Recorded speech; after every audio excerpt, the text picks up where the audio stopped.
we can be so hard on ourselves sometimes. And I know I'm pretty bad on that front sometimes. And I think we can look at our past, we can look at the real challenging things that have happened to us in life and maybe hold grudges or feel like, oh, why has that had to happen? Or why did I have to go through that to get where I am today?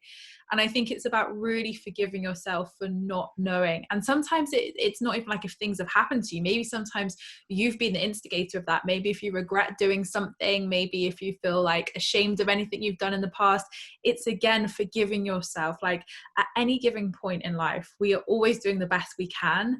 And I think forgiveness is such an important practice which we all, you know, could definitely do more of. And I think even on ourselves as well, like it's great to forgive others and understand that others are always doing the best they can in life, but also forgiving ourselves sets ourselves free as well. And you know, there's no point holding on to that shame, that whatever it is, that guilt. You know, we have to understand that we, you know, we were doing what we could at that time, and that later on as you move through your journey you look back and realize, well, now I know the lesson. Now I know that, you know, I had to go through that experience to learn the lesson and not do that again.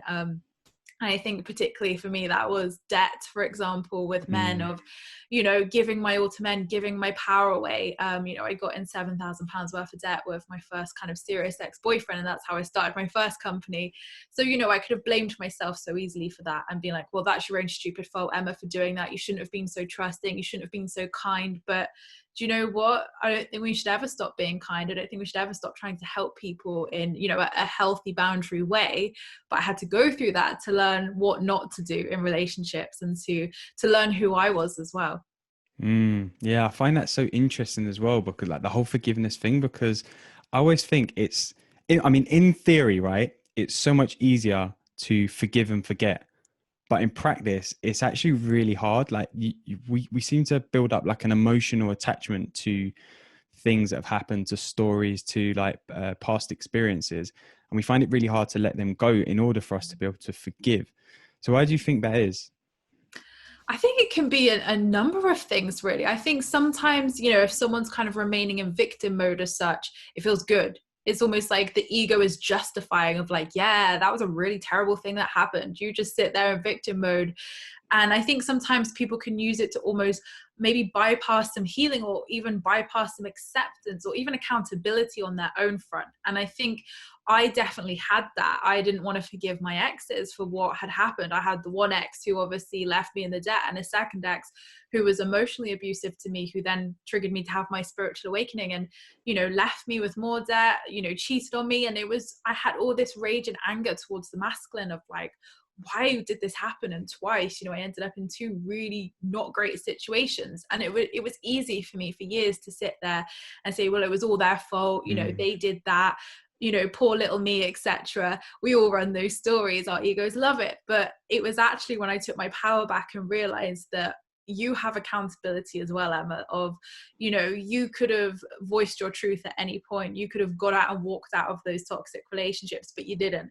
So it's being gentle and kind to ourselves and saying, look, I was doing the best I could at that point, but also not, you know, fully putting blame on somebody else and saying like, well, you know, they deserve it, I'm never going to forgive them, because all that's doing is creating discomfort and disease within me. And, you know, it wasn't allowing me to heal and fully move on from those. So it was even like blocking my manifestations in terms of like moving on and things, because I was still holding on to that grudge as such. So I think it's also, and I think, you know, obviously those are quite small examples of, you know, the scale of what people can go through. You know, if someone has, you know, gone through actually sexual abuse or things like that, it can be really hard for the person to just forgive.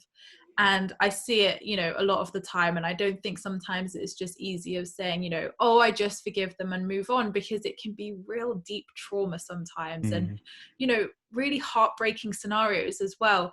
So I think sometimes it's that, definitely, that sometimes we hold on to that. We don't want to take any accountability for our own input into things.